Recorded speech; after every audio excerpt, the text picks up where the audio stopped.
canciones hermosas. Hay canciones que cuando se conoce la historia detrás de la canción, cuando se conoce el contexto en que fueron escritas, se vuelven maravillosas y se vuelven impactantes. Y este es el caso también de la canción de la promesa divina que veremos hoy.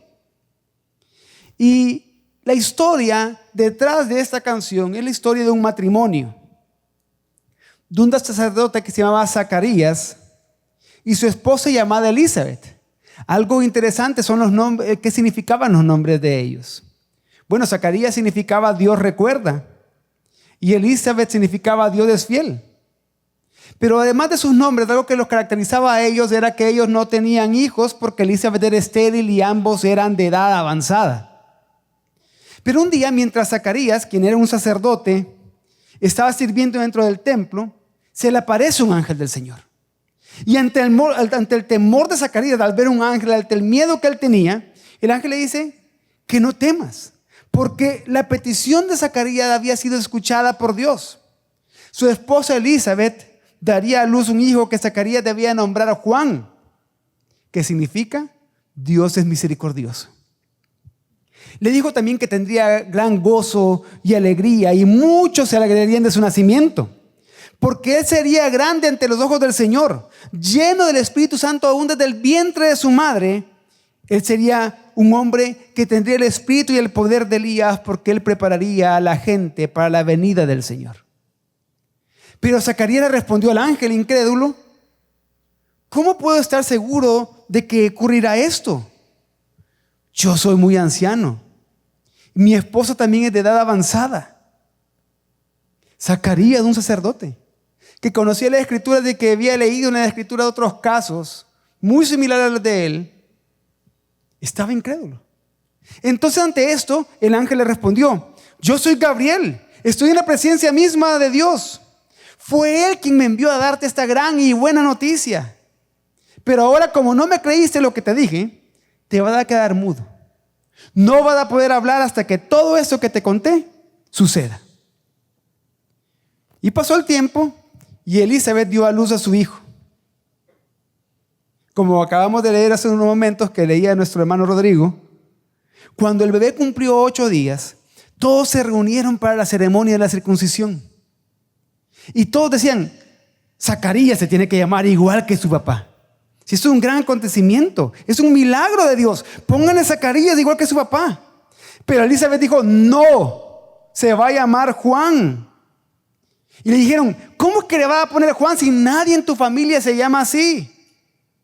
Entonces comenzaron por medio de gestos a preguntarle a Zacarías cómo querían que ellos se llamaran. Y ahora esto por medio de gestos llama la atención, porque posiblemente Zacarías también, además de quedarse mudo, posiblemente no escuchaba todo ese tiempo. Por eso le tenían que hablar por gestos. Entonces Zacarías, entendiendo eso, él con señas pidió que le dieran una tablilla y él escribió ahí: su nombre es Juan. Y cuando eso sucedió, al instante Zacarías pudo hablar de nuevo. Y lo primero que hizo fue alabar a Dios con palabras que hicieron que todos se impactaran, con palabras que tenemos nosotros en nuestras Biblias abiertas ahorita, en Lucas 1, 67 al 79. Imagínense esto: después de más de 9 meses de no poder decir ni una tan sola palabra, lo primero que hizo Zacarías, lleno del Espíritu Santo, fue alabar a Dios.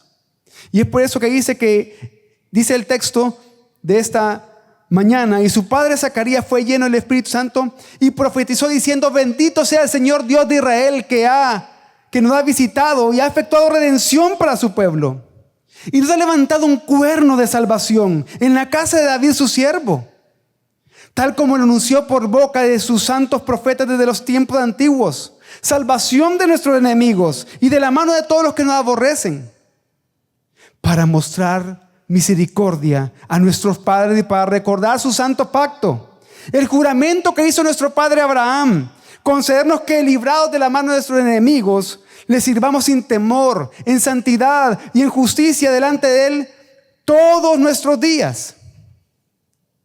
Y tú, niño, será llamado profeta del Altísimo, porque irá delante del Señor para preparar sus caminos, para dar a su pueblo el conocimiento de la salvación por el perdón de sus pecados. Por la entrañable misericordia de nuestro Dios, con que la aurora nos visitará desde lo alto, para dar luz a los que habitan en tinieblas y en sombra de muerte, para guiar nuestros pies por el camino de paz. Y esta canción que Zacarías cantó inspirada por el Espíritu Santo se le conoce como el Benedictus, por la primera palabra de este himno en latín, palabra que significa bendito.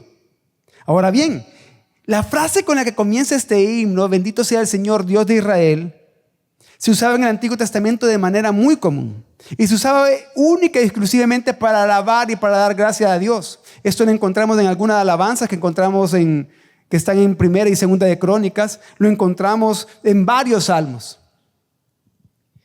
Y esta bendición de Zacarías fue expresada en dos partes, o tiene dos grandes partes. Pero es importante verlo porque revela un profundo conocimiento espiritual de parte de él.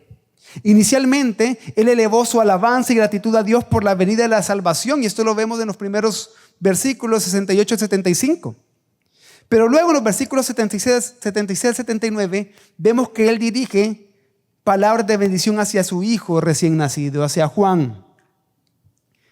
Y este orden es importante porque está señalando correctamente que la misión de su hijo Juan iba a estar subordinada a la de Jesús. Y con eso está enfatizando la preeminencia de Jesús en la salvación. Y es precisamente lo que vemos en este canto. En este canto vemos que se alaba y da gracias a Dios, al Señor Dios de Israel, por la salvación que Él da en Jesús. Es por eso hoy, hermano, es por eso que hoy, hermana, a través de esta canción de Zacarías, quiero persuadirte, mi objetivo es persuadirte lo siguiente: bendito sea Jesús por la salvación que nos ha dado. Bendito sea Jesús por la salvación que nos ha dado. Y para lograr esto, para lograr mi objetivo, quiero hablar en primer lugar de la razón que tenemos para bendecir, para alabar y para agradecer al Señor. Y luego a través de este canto también veremos cuáles son los propósitos de la salvación que se nos ha dado. Entonces hablemos de lo primero. Hablemos de la razón de bendecir al Señor. En este canto vemos que la razón de bendecir al Señor es la salvación. Es la salvación. Eso es sencillo, pero al mismo tiempo es maravilloso, hermanos. Porque Dios, de forma artística y con mucho detalle, no solo inspiró este canto, sino que Dios ordenó hermosamente la historia. Ordenó hermosamente los hechos que dieron origen a este canto, los personajes, de manera que todo nos señala la salvación que Él ha prometido, la salvación que Él ha efectuado, la salvación que Él da. ¿Por qué digo esto? Recuerden el significado de los nombres de los personajes. Dijimos que Zacarías significa Dios recuerda, que Elizabeth significa Dios es fiel y que Juan significa Dios es misericordioso. Bueno, entonces, tanto por el nombre de los personajes como por el contenido del canto, vemos que el Señor recuerda su promesa porque Él es fiel a su pacto para mostrar misericordia, para mostrar ese amor fiel al salvar a su pueblo de sus pecados, el cual es el significado del nombre más glorioso que hay: Jesús, el Señor salva. Es por eso que hoy, al conocer esto, junto a Zacarías, tenemos que unirnos como iglesia local y decir: bendito sea el Señor Dios de Israel por la salvación que nos ha dado. Pero para que esa alabanza y ese agradecimiento que damos a Dios sea aún más profundo, veamos todo lo que implica, todo lo que quiere decir la salvación en este canto de Zacarías. En primer lugar, como vemos en el versículo 68, la salvación es una visitación de Dios para redención. Y esta palabra visitación, cuando se ocupa en la Biblia, siempre tiene un trasfondo muy importante. Un trasfondo de Dios actuando en medio de su pueblo para hacer algo por su pueblo y se usa muchas veces para hablar de la redención. Dios ha visitado a su pueblo para hacer redención. Y con esto está aludiendo al libro de Éxodo, a esa gran liberación que Dios hizo de su pueblo al sacarlos de Egipto poderosamente. Pero lo que vemos en este canto que ahora esa visitación es mayor, porque es la llegada del Hijo de Dios hecho hombre para realizar un nuevo, mejor y definitivo éxodo. El rescate de nuestros pecados por medio de la sangre de Jesús. Hermanos, al conocer esto debemos de alabar y agradecer a Dios, porque la salvación es algo que viene de Dios, no de nosotros. La salvación no es un invento nuestro, no es un invento humano, no es un invento de instituciones. Es la visitación de Dios para nuestro bien eterno. La salvación es Dios viniendo al mundo en Jesucristo para redimirnos, para rescatarnos. Pero también vemos en este canto, en los versículos 69 al 73, que la salvación es una muestra de la misericordia de Dios. Y al ocupar esta palabra misericordia en este canto, tenemos que tener en mente la palabra hebrea Gesed, que se refiere al amor fiel de Dios por su pueblo, por el cual Él cumple el pacto. Eso significa Gesed, el amor fiel de Dios a su pueblo, por el cual Él cumple el pacto. Y es que vemos en este canto que Dios, por su amor fiel, está cumpliendo el pacto que muchas veces había hablado por los profetas. Está cumpliendo todas esas promesas. En ese momento se estaban comenzando a cumplir. Dios, por su amor fiel, estaba cumpliendo el pacto davídico porque estaba levantando el cuerno. Y esta palabra es importante, significa poder. Y el trasfondo de esa palabra cuerno es que los animales entretenían un cuerno más fuerte o más grande, les daba poder sobre todos los animales para vencer. Y lo que estaba diciendo entonces es que Dios estaba levantando un cuerno de salvación de la descendencia de la casa de David, aquel que vencería a sus enemigos, que traería salvación poderosamente a su pueblo. Pero también vemos que Dios, por su amor fiel, estaba recordando el pacto con Abraham, en el que prometió que por su descendiente serían bendecidas todas las naciones de la tierra. ¿Y quién es ese descendiente sino Jesús? ¿Y cuál es esa bendición sino la salvación que Él ha traído? Por su amor fiel, hermanos, Dios está revelando que todas las promesas se estaban cumpliendo a partir de ese momento, porque Jesús era el Salvador que Dios había prometido enviar. Pero además, en este canto, como vemos en los versículos 68, 71, 74 y 79, que ustedes tienen abiertos ahí en sus Biblias, vemos que salvación también es liberación. Salvación es liberación. En el versículo 68, Zacarías lo llama redención, que es la liberación de la esclavitud por medio de un rescate, para que por la sangre de Jesús ya no seamos más esclavos del pecado, sino que podamos ser siervos de Dios que la adoran en libertad nuevamente, aludiendo al Éxodo. En los versículos 71 y 74 lo describe como ser salvos de nuestros enemigos y de la mano de todos los que nos odian. Y que en el Antiguo Testamento los enemigos de Israel incluían a los egipcios, a los cananeos, a los asirios, a los babilonios, entre otros. Para Zacarías, el gran enemigo, siguiendo ese orden y siguiendo esa lógica, era el Imperio Romano. Por eso que en esos tiempos de Zacarías y de mucho antes, los israelitas anhelaban un nuevo éxodo, pero para ser libres del yugo de la esclavitud romana. Y es que en general la gente en los tiempos de Zacarías, en los tiempos más adelante de Juan el Bautista, cuando él comenzó a ejercer su ministerio, estaba buscando la clase equivocada de salvación, un tipo equivocado de salvación. Pensaban principalmente en términos políticos. Querían más libertad para tener una mejor economía, para poder hacer lo que ellos querían y no estar subyugados a un imperio externo que ni siquiera creía en Dios, sino que eran paganos. Pero ese no era el tipo de salvación que Dios tenía en mente. Aunque muchos tenían en mente una liberación política, tenemos que recordar que la salvación, que la libertad que Dios da es mucho mejor, es mucho mayor. Por eso Zacarías en el versículo 79 cita el Salmo 107. En primer lugar cita el Salmo 107, versículo 10, que dice que Los prisioneros en miseria y cadena son los moradores de tinieblas y sombra de muerte. Y esto por causa de su desobediencia.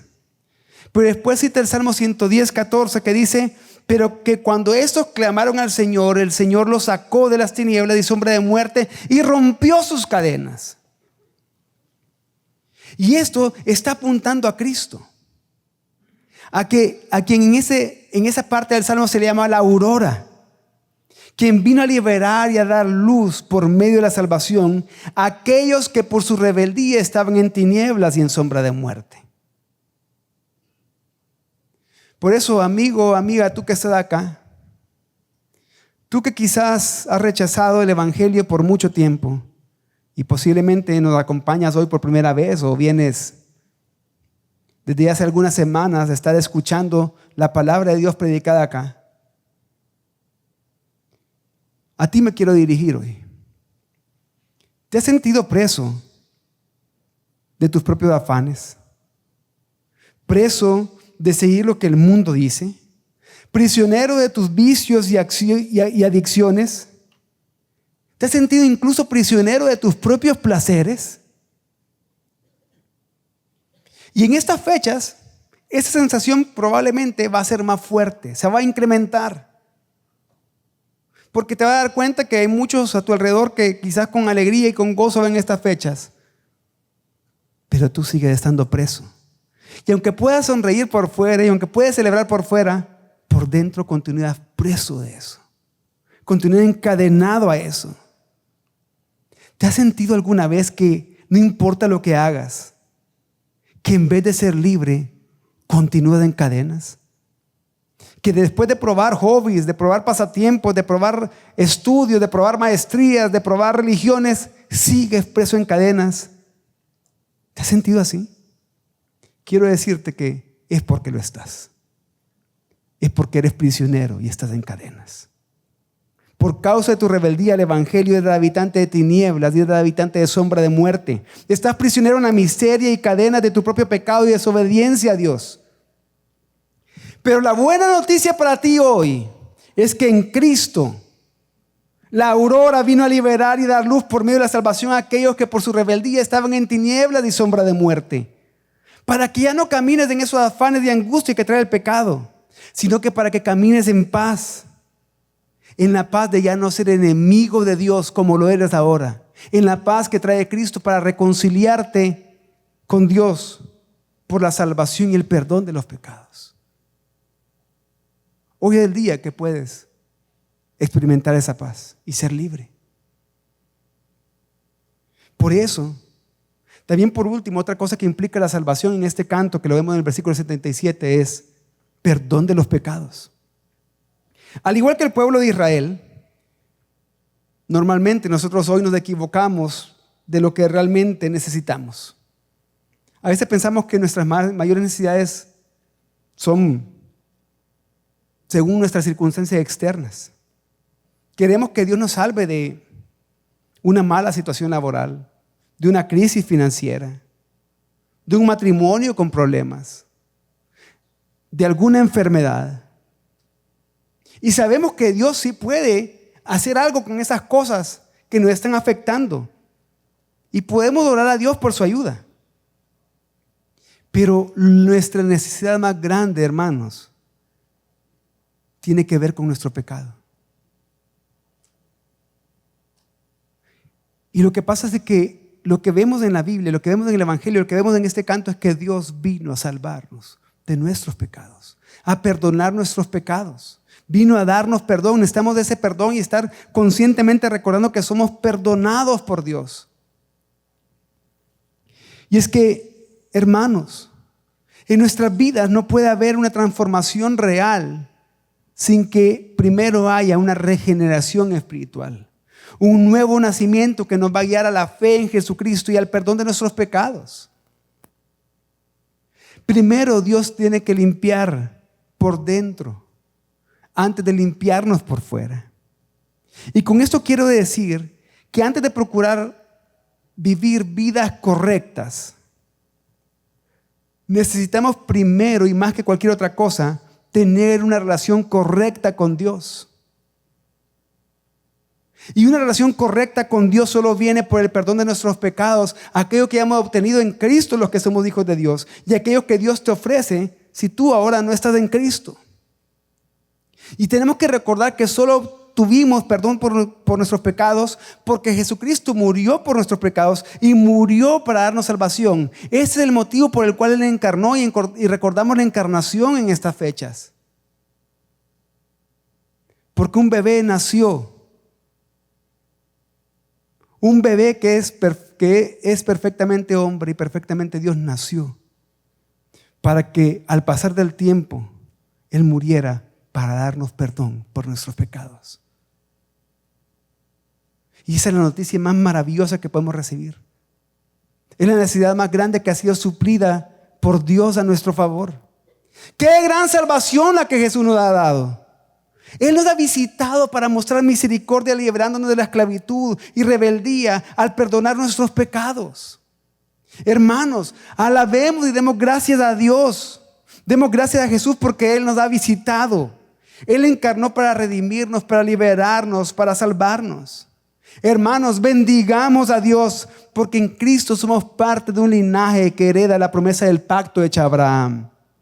Hermanos, alabemos y demos gracias a Dios porque Él es fiel a su pacto. Él ha mostrado, Él está mostrando y seguirá mostrando que Él cumple cada una de sus promesas por su amor fiel a su iglesia, por su misericordia. Hermanos, esta canción que está acá en Lucas 1, 67 al 79 es para que tú bendigas a Dios, es para bendecir a Dios, para alabar y dar gracias a Dios. No es para que mientras la leas, no es para que mientras la escuches, no es para que mientras la cantes pienses en aquello que te hace falta. Es para que alabes con acción de gracias, celebrando que ya se te ha dado lo más importante, la salvación en Cristo Jesús. Y esto me lleva al segundo punto del sermón. El propósito de la salvación es bendecir a Dios. La gran pregunta que surge acá es, ¿cómo? ¿Cómo bendecimos al Señor en nuestra vida diaria?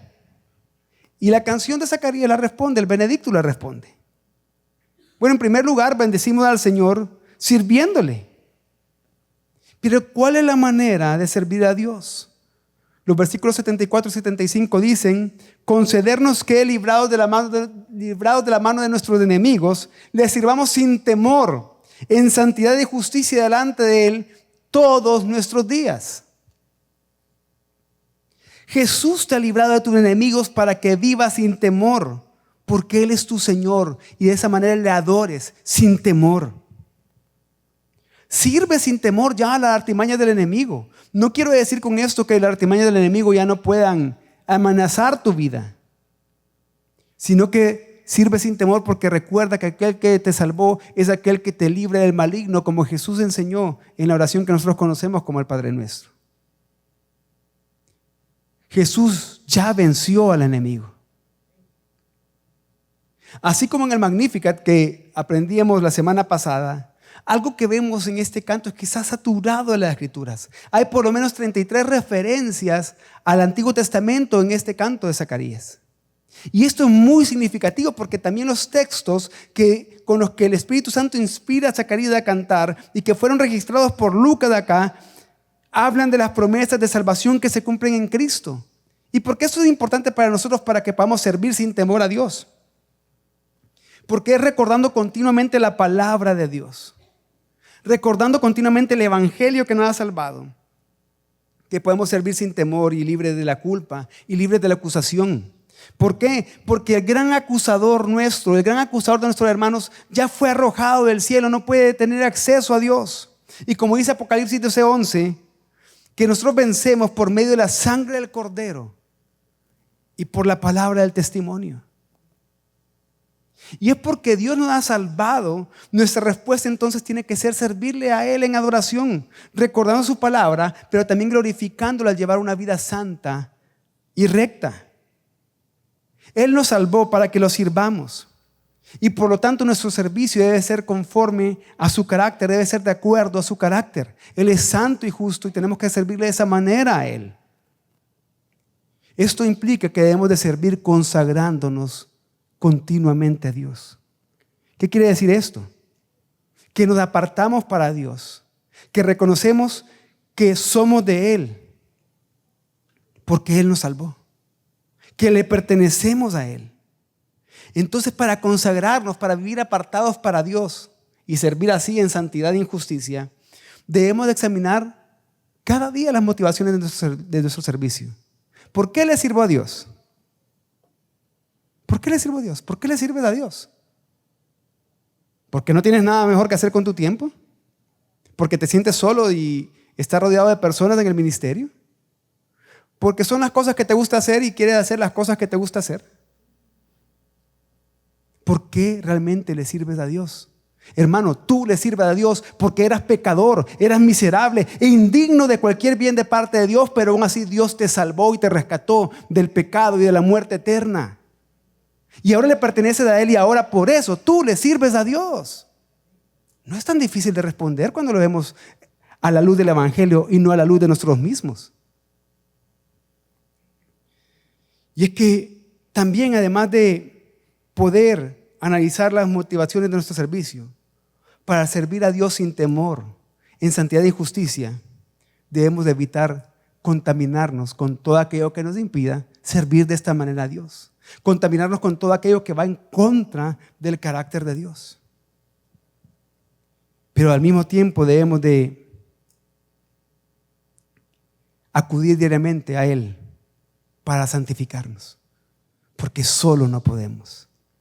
¿Qué te hace pensar que si tú no pudiste salvarte a ti mismo, puedes santificarte a ti mismo? No lo puedes hacer. Necesitas de Cristo. Continuamente va a caer en tu camino de servicio a Dios. Continuamente va a caer y va a pecar, va a caer en tentaciones. Pero entonces, para servir a Dios sin temor, en santidad y justicia, yo debo acudir en oración al trono de la gracia que siempre está abierto para nosotros en Cristo Jesús, para encontrar gracia, misericordia y el oportuno socorro, para confesar nuestros pecados y pedir perdón a Dios y saber que Dios nos limpia nuestro pecado para que nos pongamos de pie y sigamos sirviéndole a Él sin temor, en santidad y en justicia. Pero también servir sin temor, en santidad y justicia implica servir sin temor al castigo que viene de la ley. ¿Por qué digo esto? Porque muchos procuran santificarse a sí mismos por medio del legalismo, por medio de la religiosidad. Pero eso es contrario al Evangelio, hermanos. Es peligroso porque estás poniéndote a ti como Salvador y santificador de tu vida y no a Cristo. Eso quiere decir que no tienes que servir de una forma legalista, sino que así como Jesús te salvó por gracia, esa misma gracia debe impulsarte y motivarte a servir. No sirvas para hacerte ver.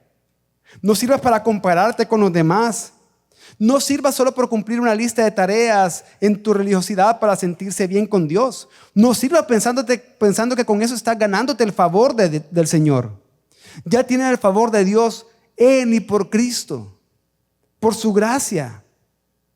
Y es por su gracia, por su misericordia, por su fidelidad que tú puedes vivir y servir.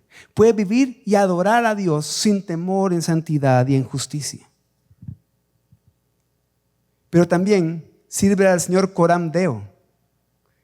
¿Qué quiere decir esto? Sirve al Señor delante del Señor, ante su presencia siempre y en todo lugar. Sirve al Señor no solamente en la iglesia, sirve al Señor no solamente un día a la semana, no sirve al Señor solamente el domingo, sino en tu hogar con tu familia. Sirve de adorar al Señor en tu colonia con tus vecinos. Sirve de adorar al Señor en tu trabajo o en tu lugar de estudios con tus compañeros. En cada una de estas áreas estás llamado a servir sin temor, en santidad y en justicia. Hermanos, servir sin temor, en santidad y en justicia, delante de Él es un llamado a recordar que la salvación no solo ha cambiado nuestro destino eterno, sino que la salvación incluso transforma nuestra manera de vivir hoy, en todo tiempo y en todo lugar. Pero ¿de qué otra manera este canto nos enseña cómo bendecir a Dios? Bueno, los versículos 76 al 79 nos enseñan que bendecimos a Dios, reconociendo que como sus hijos nuestro valor e importancia provienen de Jesús. En los versículos 76 al 79, recordemos que, como dije antes, aquí es donde, después de alabar y agradecer a Dios por la salvación que nos da en Cristo, Zacarías comienza a decir unas palabras de bendición hacia su hijo recién nacido. Y este orden es importante. Primero, bendice a Dios por la salvación que se nos ha dado. Y en segundo lugar, bendice a su hijo. ¿Y por qué es tan importante este orden? Porque Zacarías humildemente está reconociendo aquí la posición subordinada de Juan. Que aunque Juan fue el primero en nacer, aunque Juan ocupó el primer lugar en el orden de nacimiento, ocupa el segundo lugar en orden de importancia. Y con esto se está subrayando la supremacía y preeminencia de Jesús. Entender esto, hermanos, debe hacerte reconocer que tu valor y tu importancia no vienen de cosas externas como posiciones, como conocimientos o como capacidades, sino de ser hijo de Dios en Cristo por la salvación que Él te ha dado. En eso radica tu importancia y tu identidad. Pero este pasaje también tiene una importante aplicación para todos aquellos que somos padres y estamos aquí hoy. Muchas veces nosotros pensamos en lo que nuestros hijos llegarán a ser o lo que ya son, en sus logros, en cómo están cumpliendo sus sueños. Y queremos enfocar todas nuestras fuerzas, todas nuestras capacidades, todos nuestros recursos a que nuestros hijos sean el mejor profesional y que cumpla metas, que cumpla sueños. Y hablamos muy orgullosos de nuestros hijos, lo cual no está mal en sí mismo, que ocupemos recursos para el bien de nuestros hijos, pero tenemos que hacerlo en el orden de prioridades correcto, como este canto nos enseña. Y es que de Zacarías aprendemos que él estaba consciente que el propósito de su hijo tan esperado y tan deseado estaba ligado al propósito de Cristo, a anunciar a Cristo, a preparar el camino para Él. Así, padres que están acá, padres y madres que están acá, el propósito de tus hijos no debe estar en función de sus sueños y expectativas, sino en función de Cristo. Si tú le estás enseñando a tus hijos que su propósito está en función de sus sueños y expectativas, de sus metas, tú los puedes estar enviando a la frustración e indirectamente los puedes estar llevando a la perdición, porque eso va a ser lo primero que se venga a su mente cuando ellos piensen en el objetivo de su vida y en su identidad. ¿Por qué lo estás llamando a la frustración? Porque esos objetivos pueden cambiar, pueden no darse, pueden no cumplirse. ¿Y por qué lo estás llevando a la perdición? Porque en vez de estarle hablando del propósito máximo de sus vidas, le estás poniendo otras cosas como objetivo. Y entonces de lo que más le va a hablar no va a ser del evangelio, va a ser de cómo cumplir ese objetivo. El propósito de tus hijos debe estar en función en que ellos crean en Cristo, vivan para servirle sin temor, en santidad y justicia todos sus días. Hace algunas semanas o un par de meses que yo estuve fuera del país, yo suelo comprarle libros a mis hijos. Y le compré un libro escrito por una autora cristiana que realmente es un poema, en el que está diciendo a sus hijos de esta autora que no importa lo que ellos lleguen a hacer, hay algo que ella le quiere decir. Y pone el ejemplo, si va a ser un constructor y construir grandes edificios, o va a ser un astronauta, va a llegar a las estrellas, o va a ser un artista, un cantante, un pintor, lo que sea. Dice, y lo voy a leer, lo que sea que hagas, a donde llegues a ir, yo tengo un sueño que te quiero decir. Que ames a Jesús con todo tu corazón.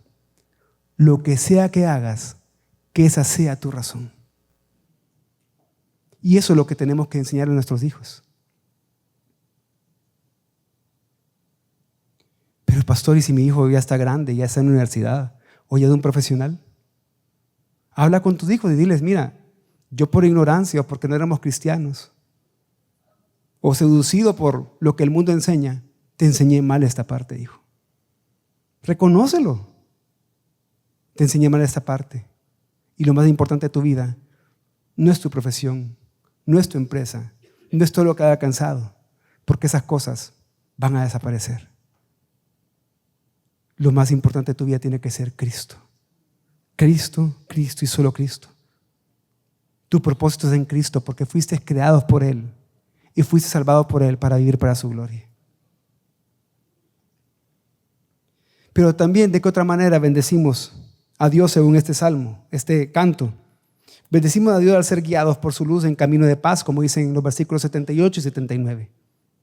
Y es que, hermanos, solo podemos caminar en paz en medio de la adversidad y tribulaciones que tenemos en este mundo, porque Cristo es la luz que ilumina nuestro caminar. Él nos guía en camino de paz. Pero ¿cómo Cristo hace esto? Bueno, primero por medio de su palabra. Tú tienes que leer, estudiar y memorizar tu palabra. Pero no solamente esto, porque puede ser que tú ya hayas estudiado muchos diplomados, muchos cursos cortos en Semper Reformanda, ya vayas por la licenciatura y estés por graduarte de la licenciatura en teología, o estés estudiando una maestría en teología en otro lugar. Pero que estés desnutrido espiritualmente porque no crees y no obedeces la palabra, porque no vives conforme a esa palabra, porque está en tu mente pero no ha llegado a tu corazón. Un ejemplo que yo he puesto a niños cuando he hablado de este tema es como que si de repente tú tienes hambre y tú de repente sientes el olor a tu comida favorita y te da más hambre cuando sientes ese olor, te da más ganas y entonces la ves, se lo pone enfrente a ti, te lo sirve enfrente al plato y tú comienzas y das el primer bocado y dices, qué rico, y comienzas a masticarlo y a disfrutarlo y lo escupes. Lo escupes.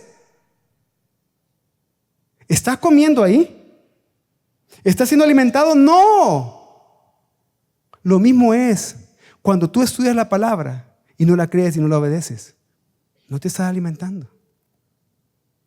No estás siendo guiados por el camino de paz por medio de Cristo. Por eso, lee, estudia la palabra para obedecerla, para ponerla por obra. Pero también somos guiados en el camino de paz por medio de Cristo, por medio de su Santo Espíritu en nosotros. Debemos depender cada día del Espíritu Santo para nuestra consolación, para nuestra guía, nuestras decisiones diarias. Y también somos guiados por medio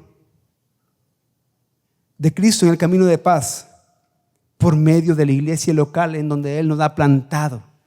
En nuestra iglesia local y en la iglesia local es donde está su Espíritu y se proclama, aconseja y enseña la palabra para que podamos ser maduros de nuestro caminar.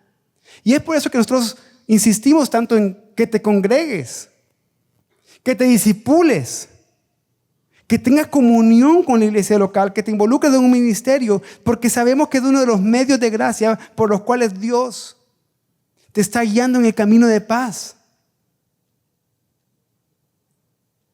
Es por eso que tú tienes que reflexionar que si tú has menospreciado a tu iglesia local, dejes de hacerlo.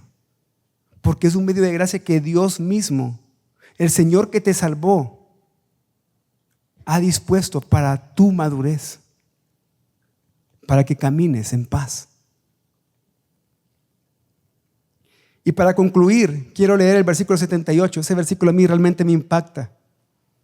Además de todos que son hermosos, pero este versículo me hace reflexionar mucho cuando dice, por la entrañable misericordia de nuestro Dios, con que la aurora nos visitará desde lo alto. Porque nuevamente nos está diciendo que es por el amor fiel de Dios, por su misericordia, que Él está cumpliendo su palabra, su propósito, sus promesas, al enviar a Cristo para nacer, para morir, para resucitar. Y en estos versos le llama la aurora. ¿Qué es la aurora? La aurora es la primera luz antes que amanezca. Está todo oscuro durante toda la noche. Pero después vemos que comienza a surgir una luz un poco rosadita, anaranjada. Eso es la aurora. Que está indicando, después de la noche viene la luz. después de la noche viene el día. Y esa promesa se cumplió con la encarnación de Cristo. Y por esa promesa cumplida en su primera venida y la salvación recibida es que nosotros hoy con confianza y esperanza caminamos en este mundo esperando con certeza que la promesa que aún no se ha cumplido se cumpla, sabiendo que sí se va a cumplir, esperando que Cristo vuelva. Y cuando Cristo vuelva ya no va a volver como la aurora, hermanos, sino que va a volver con toda su fuerza como el sol del mediodía. Y ese día todo ojo le verá. Ese día toda lengua confesará, tanto su pueblo como sus enemigos confesarán que Él es el Señor, el Dios de Israel, el Dios de su pueblo. Y con gozo nosotros ese día, como lo estamos haciendo hoy, un domingo todos reunidos, con gozo ese día, pero ya no como iglesia local, sino como la iglesia universal de Cristo de todas las épocas, de toda la historia, vamos a decirle: bendito sea Jesús por la salvación que nos ha dado. Vamos a orar.